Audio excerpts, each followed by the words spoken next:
Hello everybody, Bill Harrison here with Heart and Power Systems.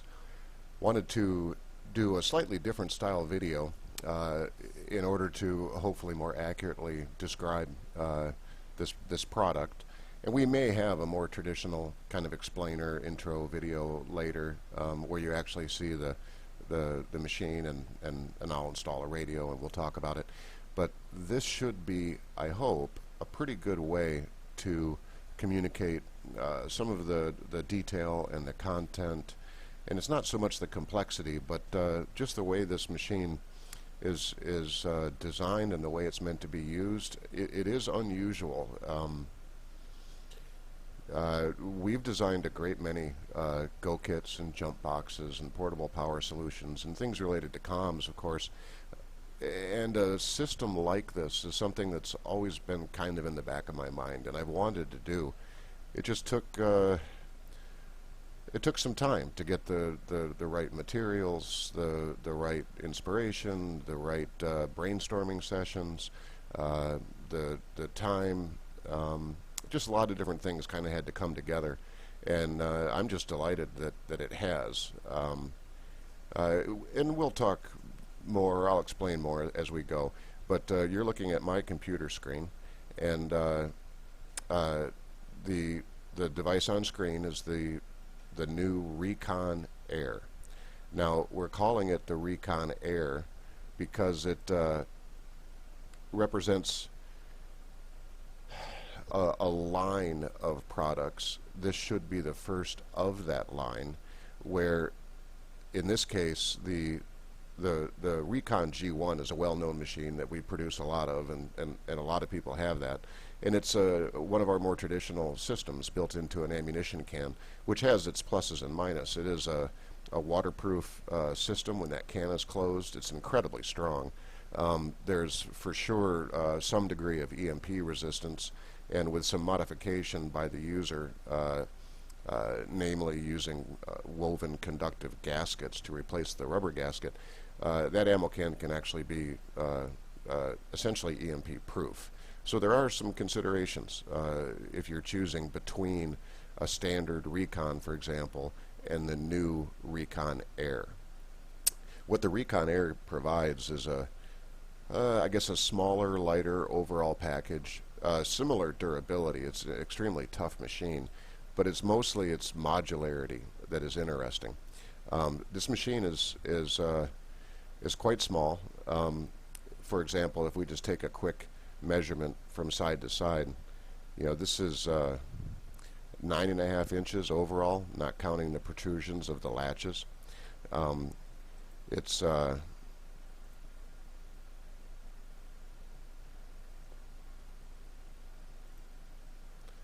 just a touch over 14 inches long, and it is, say, about 4.25, perhaps, tall.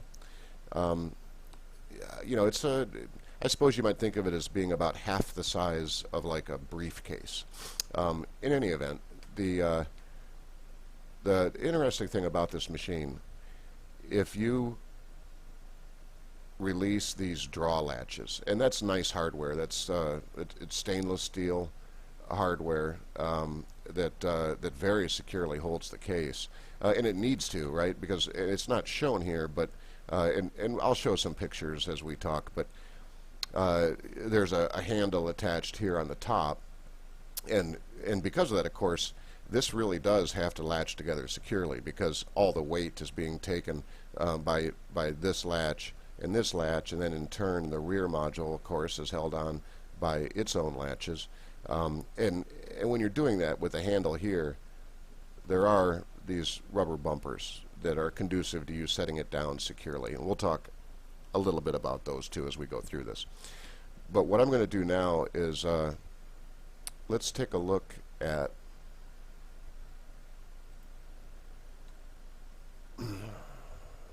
and forgive me as I kind of navigate my part browser off screen.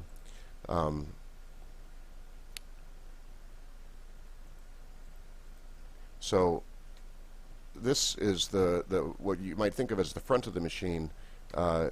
in like its storage or transport position.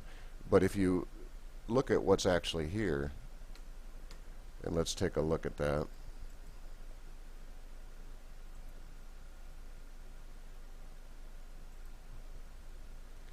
And again, it can seem a little awkward, just because there's a lot of data here and a lot to go through to try to do it kind of in real time. But this is what we're calling the head unit. This is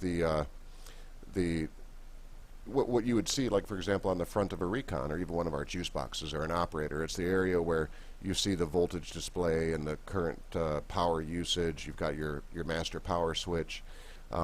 We have a gang of 4 Andersons. These Andersons are set up to handle 30 amps distributed. They are a direct connection to the battery. Because of that, they're always on. That power does not pass through this switch, and we do that on purpose. We wouldn't want to limit the machine by passing potentially a large amount of current through just a standard switch like this. It's far better to go ahead and have these Andersons always hot, but since they're directly connected to the battery, you can pull quite a lot of power. 30 amps at 12 volts is a significant amount of energy, and you can pull that comfortably through those. We also have 2 USBs, and these are power only, but they are nice supplies. They're 3 amp power supplies. They're slave to this switch, so you can turn that phantom load on and off. And of course, this is to charge a phone or to maybe run a little Raspberry computer or a tablet or whatever you might need to use USB for. We've got a circuit breaker, and that's a thermal resettable breaker, so you don't have fuses that you have to worry about keeping spares. We've got our charging in. The charge controllers are integrated into this head unit. You plug in a solar panel up to 60 watts, and it's an automatic 3-stage charge for the battery bank, or you can plug in the supplied AC charger, and that also is a 3-stage automatic. So if we consider that is what is kind of hidden inside the machine, and frankly I like that. I kind of like the idea that you don't really quite know what's in this little black box. Let's take a look at the rear housing. Okay, so now we're back kind of where we were a minute ago. Let's hide the head unit and hide the main housing. Now this is the rear module, and some of this stuff is somewhat incomplete in the CAD file. It's just not necessarily worth the time or the effort to draw details in 3 dimensions when what you have is more than enough to manufacture and build and print and CNC cut. But this rear module has 2 3-watt speakers. They're the same speakers we use on our other similar gear. We're real happy with them. It's a good sound, excellent for voice.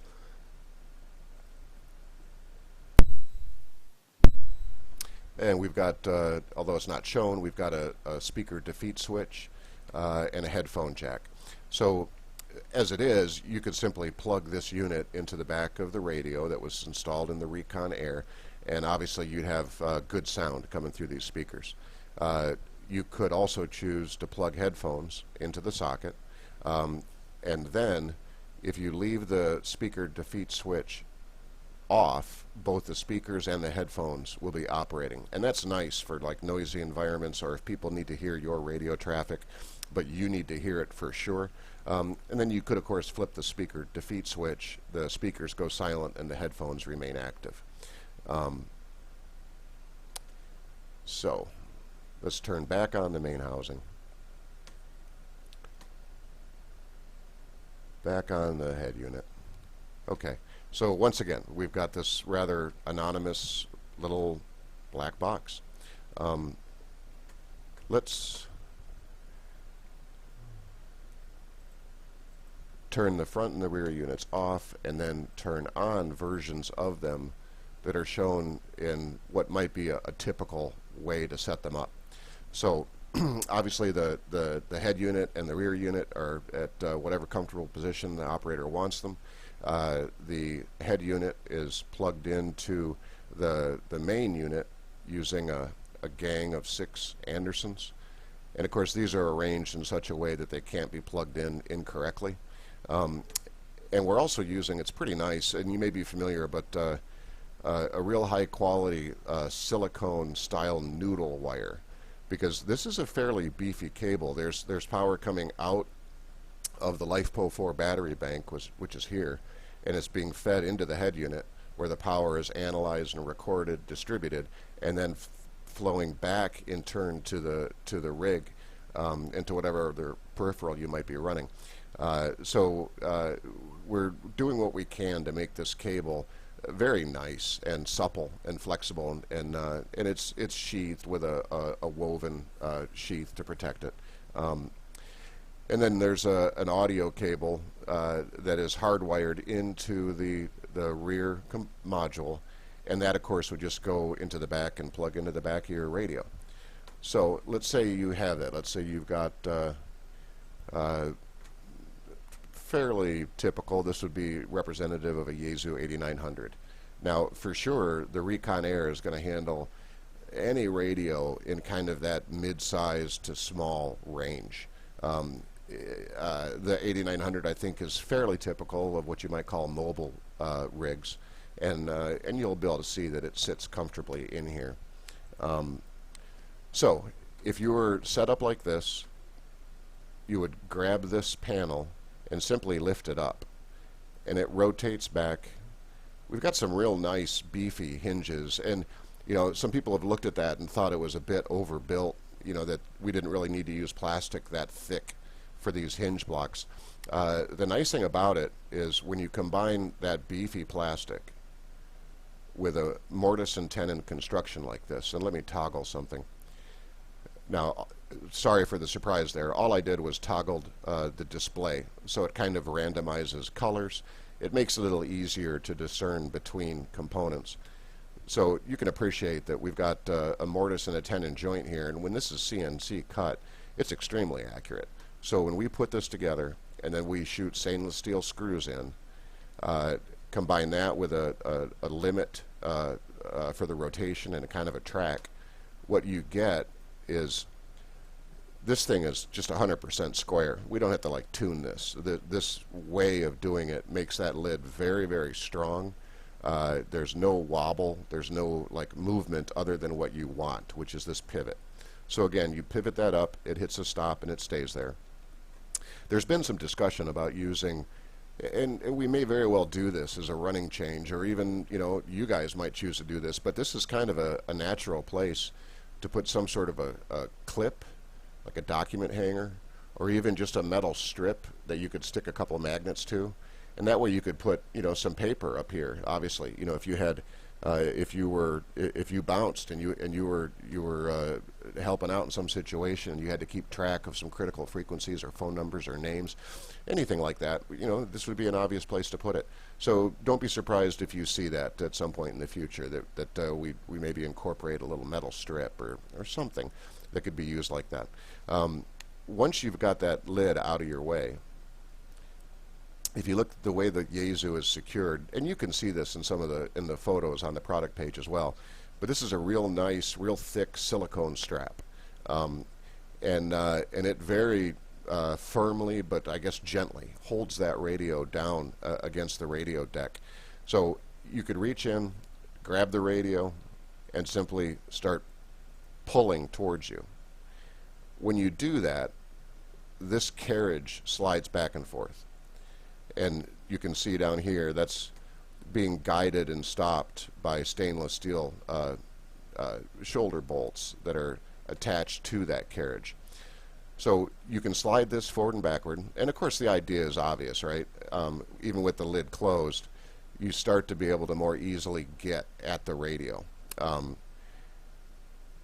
So say you've got that open, you've slid the rig forward, well then what you can do is lift up on it. And if you lift up and pull forward, now the radio is tilted on a pretty nice viewing angle. And one of the things I liked is now this little pull handle, this becomes a pretty convenient wrist rest. If you've done a lot of operating, you know what I'm talking about. It's nice to be able to rest your hand if you have to manipulate the knobs for any extended period of time.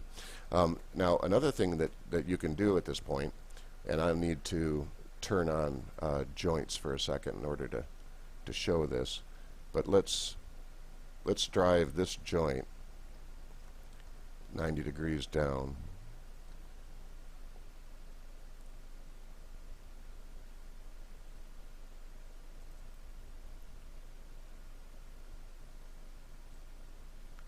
Now, this little swivel leg is normally stowed in a little pocket under here. But you can flip it down, and once it flips down, it rests in a little slot. And obviously that rig is very secure. If you have to push hard on buttons or whatever, it's not going anywhere. It's tipped up at that nice angle. So you can see now that you've got a radio that's pretty easy to get to, pretty easy to operate. It's still held securely. And you know, in terms of packing this thing up and going, it's very quick. You'd flip this leg back out of the way, you drop the radio, slide it back into position, close the lid. Let's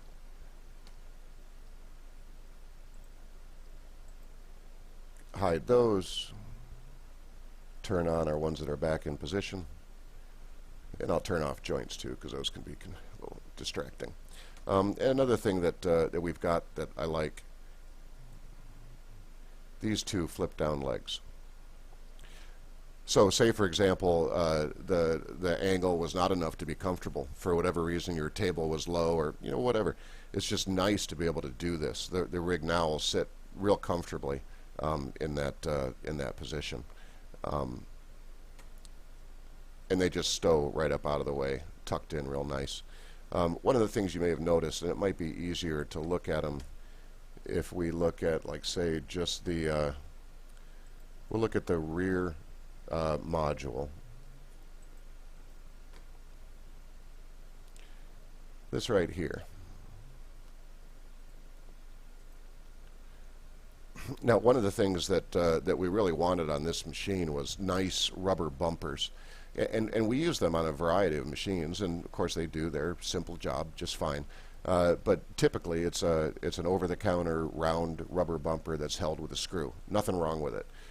But we had some different requirements here, and what we opted to do was to make a basically make our own bumper, and we've done this before, but to make our own bumper that is 3D printed out of TPU. And TPU is a nice, strong rubber. It's actually the same material we make the face match out of.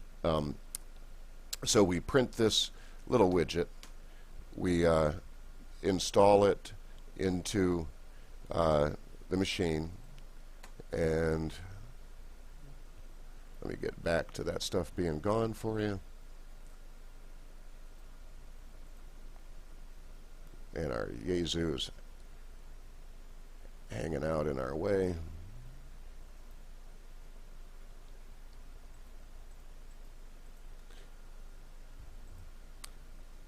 So these bumpers get held in with 4 little stainless steel screws.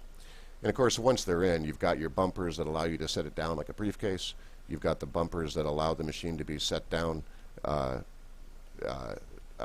its bottom or its back, depending on how you want to look at that. So yeah, in short, I think what we've got here is a machine that it is different, the way that it works, and the flexibility that's possible is interesting.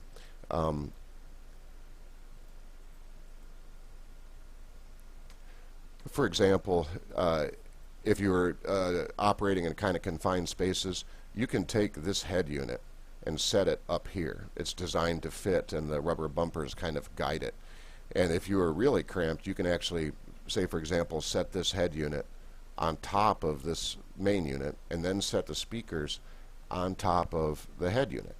And there's some other interesting possibilities in the future. Additional modules, for example, that might carry storage, or a place for a computer if you want to run digital modes.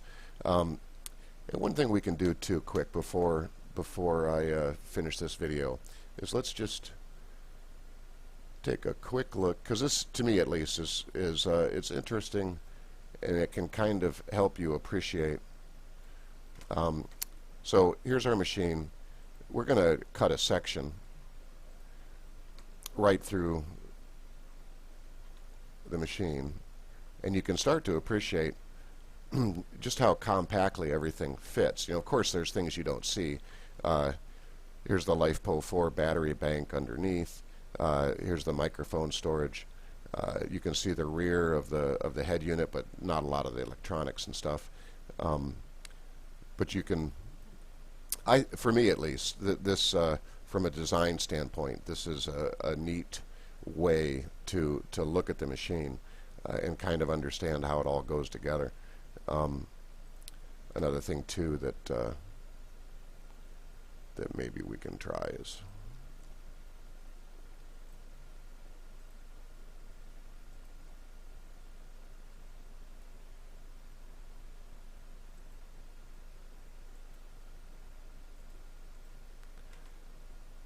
so if we just make that housing semi-transparent, you can also start to appreciate